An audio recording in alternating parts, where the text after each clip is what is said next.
Selamat berjumpa kembali dalam program Sound Doctrine. Saya Pendeta Wanda Dumais dari Sydney, Australia. Maranatha, Tuhan Yesus segera datang. Saudara yang dikasihi Tuhan, saya sudah menyampaikan dalam khotbah yang lalu atau pengajaran Sound Doctrine yang lalu mengenai dua tugas suami. Dan kali ini saya akan membahas dua tugas istri. Karena pada awalnya saya katakan Tuhan itu adil. Tuhan memberikan sama dua tugas istri dan dua tugas suami. Dua tugas suami sudah saya sampaikan. Dan sekarang saya akan bicara mengenai dua tugas istri atau dua hal di mana seorang wanita atau seorang istri bisa berfungsi. Nah, saudara yang dikasihi Tuhan, sekali lagi pengajaran ini adalah untuk mempersiapkan mereka-mereka yang akan menikah atau pasangan yang akan menikah, secara khusus para wanita yang sedang mempersiapkan dirinya untuk menjadi seorang istri, ya, atau mereka juga yang sudah menjadi istri. Kebanyakan yang saya lihat orang-orang berpikir itu bahwa pernikahan itu tumbuh dengan sendirinya. Mereka bisa berpikir mereka bisa berkembang sebagai suami dan istri tanpa mereka perlu belajar. Tidak, saudara. Pernikahan itu adalah belajar. Disebut rumah tangga, ya, ada rumah dengan tangga-tangganya. Artinya semakin lama kita membangun rumah tangga kita, semakin lama semakin kuat. Jadi rumah tangga itu harus diusahakan. Kalau tidak diusahakan, maka rumah tangga itu tidak mencapai kepenuhannya. Bahkan kebanyakan rumah tangga atau pernikahan menjadi lemah karena mereka tidak bertumbuh satu sama lain ke arah yang benar. Saudara yang dikasihi Tuhan, apa yang menjadi tugas seorang wanita yang akan menjadi istri atau tugas seorang istri? Dalam pengajaran yang lalu saya sudah sampaikan tugas suami ada dua, yaitu yang pertama, kasihilah istrimu. Jadi tugas suami mengasihi istri. Yang kedua, tugas suami hidup bijaksana dengan istri. Ini sekedar review. Lalu apa yang menjadi tugas seorang istri? Nah, seorang istri itu Alkitab katakan istri adalah seorang penolong. Ya, istri adalah seorang penolong bagi suaminya. Saudara, jadi seperti Alkitab katakan Kejadian 2 ayat 18, Tuhan Allah berfirman, tidak baik kalau manusia itu seorang diri saja. Aku akan menjadikan penolong baginya yang sepadan dengan dia. Jadi seorang istri disebut penolong. Kalau engkau sedang bersiap untuk membangun rumah tangga, ya, engkau sedang bersiap untuk menjadi seorang istri, engkau sedang bersiap untuk menikah dengan calon suamimu, dengarkan ini. Anggaplah saya, Pendeta Wanda Dumais, sedang melakukan konseling pranikah kepada kalian. Yang pertama, tugas seorang istri adalah menjadi penolong kepada suaminya. Ya, saudara, penolong bukan perongrong. Ada beda begitu. Banyak istri mereka tidak menjadi penolong bagi suaminya, tapi menjadi perongrong, membuat suaminya sakit kepala. Setiap hari suaminya sakit kepala dibuatnya.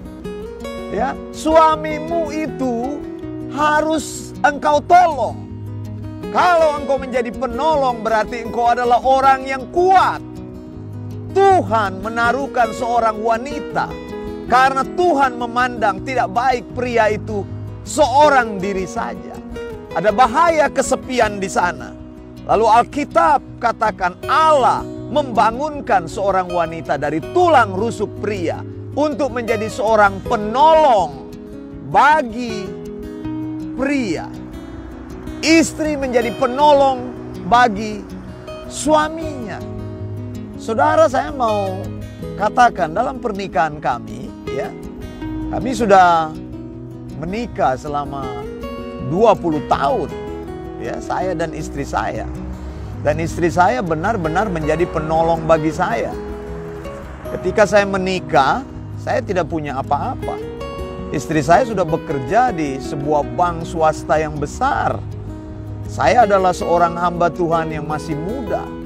Seorang pendeta yang masih muda, yang baru lulus dari universitas. Ya, belum mempunyai pijakan yang kuat. Penghasilan tidak memadai. Saya berkhotbah di sana sini dan dibayar melalui khotbah-khotbah saya. Artinya saya menerima persembahan kasih. Tidak ada pekerjaan yang tetap, saudara. Tapi istri saya setia untuk menolong saya. Menolong menghidupkan ekonomi keluarga. Jadi saya respek untuk istri-istri yang bekerja. Karena mereka melakukan itu untuk menolong suaminya. Jadi kalau jadi istri jangan pemalas. Engkau harus menolong suamimu. Banyak istri sekarang kan yang bekerja untuk membantu ekonomi keluarga. Nah, sampai hari ini istri saya menunjang saya sebagai suami. Berdiri bersama, melayani bersama saya. Saya sudah bilang, ketika saya tidak punya apa-apa, ketika kami menikah, saya tidak punya apa-apa. Seorang yang baru keluar dari universitas, baru jadi sarjana, saudara. Tapi istri saya sudah bekerja pada waktu itu. Jadi dia menolong, ya, menolong membantu ekonomi keluarga. Sampai sekarang pun istri saya masih seperti itu. Menjadi penolong yang kuat bagi saya. Saya tidak bisa bayangkan hidup saya apabila saya tidak menemukan istri yang seperti dia. Nah, saudara yang dikasihi Tuhan, engkau para wanita dengarkan. Engkau perlu menolong suamimu, menjadi penolong bagi suamimu, bukan menjadi perongrong. Bukan menjerumuskan suamimu. Engkau harus menolong suamimu, membawa dia, memberikan pendapat-pendapat, memberikan pertimbangan-pertimbangan yang baik kepada dia. Jangan nasihatmu menjerumuskan suamimu, membuat dia menjadi suami yang tidak berkembang. Jadi satu tugas istri yang dikatakan oleh Alkitab, menjadi penolong. Nah, saudara, biasanya orang yang menolong itu harus lebih kuat. Makanya banyak sekali penelitian membuktikan wanita itu serba bisa. Mereka kuat sekali melakukan banyak hal dalam satu saat. Mereka bisa mengurus anak, mereka bisa bekerja di luar, mereka bisa mengurus keluarga, mereka bisa mengatur segala sesuatu. Begitu, kadang-kadang pria kan pulang rumah langsung duduk. Tapi seorang istri kalau dia pulang dari tempat kerja, dia sudah capek dari tempat kerja, dia harus mengerjakan sesuatu lagi di dapur. Sesudah itu dia mengurus rumah tangga lagi, mencuci baju atau menyetrika baju, mempersiapkan rumah tangga, mengurus anak. Banyak sekali pekerjaan yang dilakukan oleh istri kalau mau pikir. Dan itu yang Alkitab katakan menjadi seorang penolong. Apakah engkau seorang wanita yang sedang mempersiapkan diri mengerti hal ini? Engkau persiapkan diri untuk menjadi seorang istri, untuk menjadi seorang penolong, bahwa ketika engkau menikah, engkau adalah penolong yang baik bagi suamimu. Begitu ya. Jadi istri jangan menolong suami orang lain, begitu. Suami juga jangan mengasihi istri orang lain, begitu. Alkitab katakan, kasihi istrimu, hidup bijaksana dengan istrimu. Istri, tolonglah suamimu, berdirilah bersama suamimu, belalah suamimu, topanglah suamimu dalam keadaan apapun, seperti perjanjian nikahmu. Setia dalam keadaan apapun sampai maut memisahkan. Yang kedua, bukan saja menjadi penolong, seorang istri adalah seorang yang memberikan respek kepada suaminya. Menghormati suami, ya. Alkitab menyuruh, hai istri, hormatilah suamimu. Begitu. Jadi berikan respek kepada suamimu. Kalau suami mengasihi engkau, maka engkau taruh respek kepada suamimu. Hormati suamimu. Alkitab sudah katakan, saudara, bahwa istri dengan suami itu sebenarnya walaupun istri diambil dari tulang rusuk pria, katakanlah wanita diciptakan dari tulang rusuk pria. Maksudnya apa? Tadi saya sudah pernah sampaikan dari Matthew Henry punya pendapat yang baik sekali, supaya dikasihi wanita itu bukan dari kepala untuk memerintah pria, begitu ya, bukan diciptakan dari kaki supaya diinjak, tapi diciptakan dari sesuatu yang dekat dengan hati laki-laki supaya dikasihi. Nah, dalam rumah tangga itu memang betul pria itu adalah orang yang katakanlah menjadi pemimpin dalam rumah tangga. Saya mau katakan rumah tangga itu tidak boleh ada matahari kembar, begitu ya.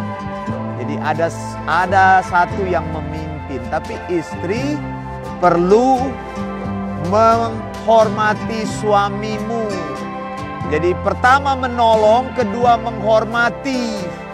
Begitu. Saya mendengar banyak suami-suami yang takut kepada istrinya. Bukan istri memberikan respek dan hormat kepada suami, tapi istri itu menjadi momok yang menakutkan bagi suaminya. Suaminya akhirnya malas pulang rumah. Mau pulang ke bersama dengan istrinya, kadang-kadang dia sudah takut duluan. Makanya ada sinetron suami-suami takut sama istri. Begitu istrinya lebih galak. Mungkin istrinya karena dia menolong suaminya, kekuatannya sudah lebih tinggi daripada suaminya. Mungkin karirnya lebih hebat, mungkin lebih kaya, mungkin lebih pintar. Tapi tetap, saudara, dikatakan buat engkau para wanita, engkau harus respect kepada dia. Engkau harus menghormati dia. Engkau menjadi penolong dan engkau menghormati dia, menjadi penghormat bagi suamimu. Jadi inilah tugas seorang istri. Saya sudah menyampaikan bagi mereka yang akan menikah, bagi para wanita, dengarkan kata-kata saya. Sebagai seorang istri, engkau menjadi penolong dan engkau menjadi penghormat suamimu. Saya Pendeta Wanda Dumais dari Sydney, Australia. Maranatha, Tuhan Yesus segera datang. Blessings.